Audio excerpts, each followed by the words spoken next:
Hello, welcome to Storytime. Today we're going to read The Secret Shortcut, story and pictures by Mark Teague. On Monday, Wendell and Floyd were late for school. They had nearly been captured by space creatures, they told their teacher. Ridiculous, said Mrs. Gernsblatt, and she warned them not to let it happen again. But Tuesday was no better. Pirates were loose in the neighborhood. It was sheer bad luck, Wendell and Floyd explained when they showed up late for school. Preposterous, said Mrs. Gernsblatt. And on Wednesday, even though Wendell and Floyd left early, a plague of frogs made them late once again. Absurd, cried their teacher. I'm warning you, be here on time tomorrow, or else. And no more crazy excuses. There's got to be a way to get to school on time, said Wendell. We'll just have to leave earlier. Floyd arrived at Wendell's house so early the next morning that the sun was barely up, and Wendell was still in his pajamas. I've got an idea, said Wendell as he quickly got dressed. We'll follow my secret shortcut and get to school even sooner. Shortcut? Asked Floyd. I didn't know there were any good shortcuts to school. This is the secretest shortcut of all, said Wendell. In fact, I invented it myself. He led Floyd up the alley by the Ulick's backyard, then down the culvert, over a fence, and through a dense thicket of blackberry vines. Then they scrambled over some boulders, down a steep bank, and across a narrow stream. This is some shortcut, said Floyd. Relax, said Wendell. We'll be there in a minute. But the forest became thicker and darker. Soon it was hung with vines. The screeches of strange jungle animals echoed all around. Maybe we took a wrong turn, said Floyd. I'm pretty sure the school is right up ahead, Wendell told him.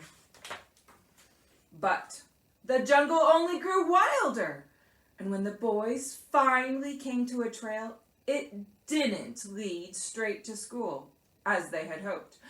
Instead, it meandered through quicksand swamps and past sleeping crocodiles and across a deep, rocky gorge.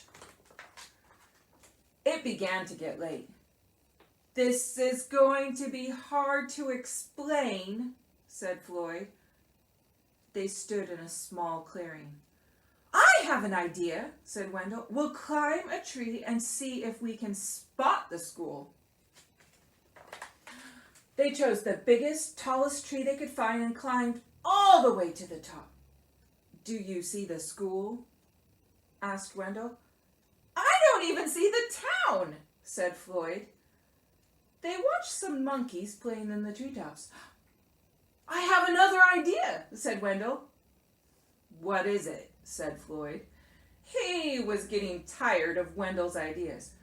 We'll swing from these vines just like the monkeys, said Wendell.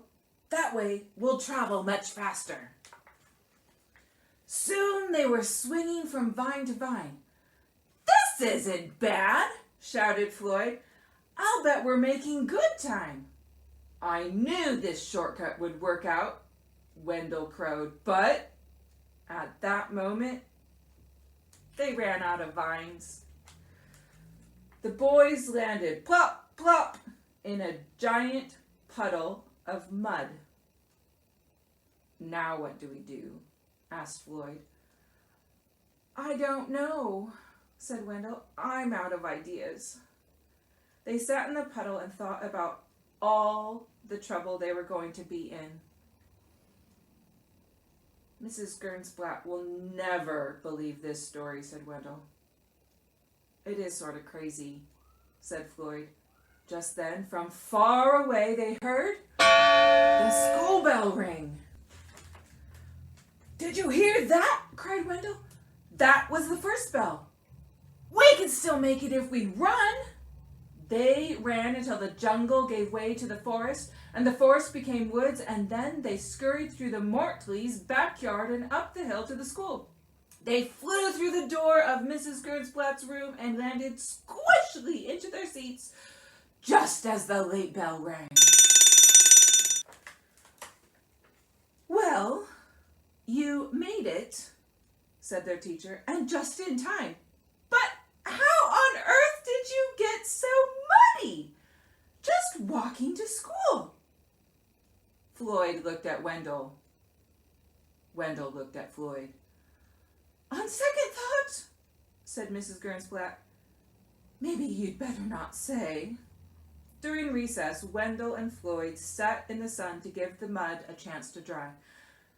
At least we finally got to school on time, said Wendell. That's the main thing, Floyd agreed. And in fact, it was quite a while before they were late to school again.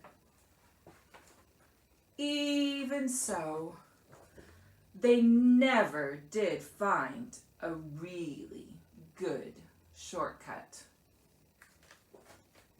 The end.